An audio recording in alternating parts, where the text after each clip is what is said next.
At 6, a massive wall of dust hitting the valley. Look at this. Haley has details on that, plus a vigil being held tonight for a man who died in a shooting earlier this week in Indio. Details from the scene ahead in the live report. More testimony tonight in the Palm Springs quadruple murder trial. What the jury heard today from a Palm Springs police investigator and one of the last people to see the victims alive. You're watching KESQ, the Desert's news leader. This is News Channel 3, live at 6.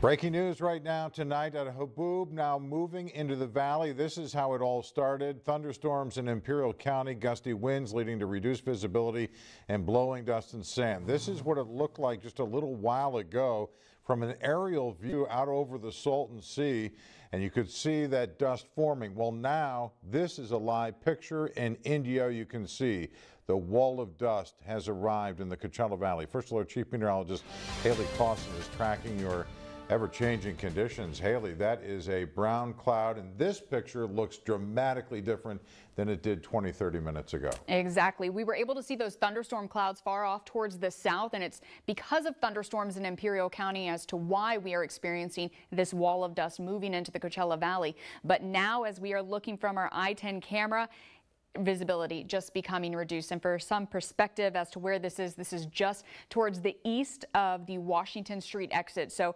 still visibility becoming more and more reduced. If you do not have to be out on the roadways, avoid it, because visibility will continue to drop as more of this dust funnels into the Coachella Valley. Already beginning to see those cars just disappear from sight as we're looking down towards the southeast. This visibility is going to be a big issue as we head throughout the rest of this evening, along with the gusty winds. We're already beginning to see those wind reports come in. Thermal right now with a gust of 44 miles per hour. This is a very different setup than what we were experiencing just an hour ago, just 30 minutes ago. Our winds have been very light all through today. But now as that wall of dust moves in, those gusty conditions are going to be felt along with the reduced visibility. So what should you do if you ever find yourself in a dust storm? The first thing is pull off the side of the road as far as you possibly can. Another thing is to turn off all lights. Don't put your hazards on. Don't put your brake lights on, because that may distract another driver behind you as to thinking that's the way to go because visibility is just so reduced. And of course, if you can't pull off the roadway, just be as cautious as possible, because again, that visibility can just drop in an instant and then linger. So let's wait till the dust settles before we head out on the roadways this evening. A blowing dust advisory does remain in effect for the Coachella Valley until 8 p.m. Coming up in my First Alert forecast, we're going to be looking at those thunderstorms that created this very dusty situation. All right, Haley, thanks. Tonight, the family of a man shot and killed in Indio this week is gathering for a vigil, but this Haboob is certainly going to impact that. News Channel 3's Bianca Ventura joins us now live from that vigil. Bianca, we could see the wind and the dust behind you. Just how bad is it out there?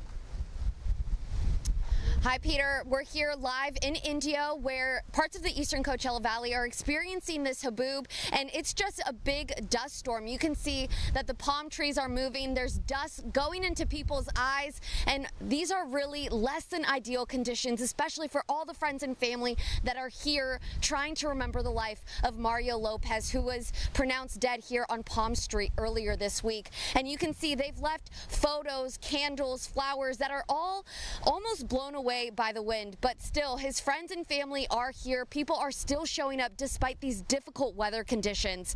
Now, there's an investigation underway, and we don't know much about the suspects or the weapon that was used in the shooting, but we'll have more details coming up at 10 and 11 tonight. Back to you, Peter.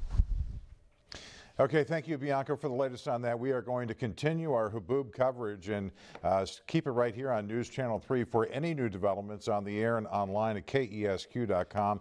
Be careful out there.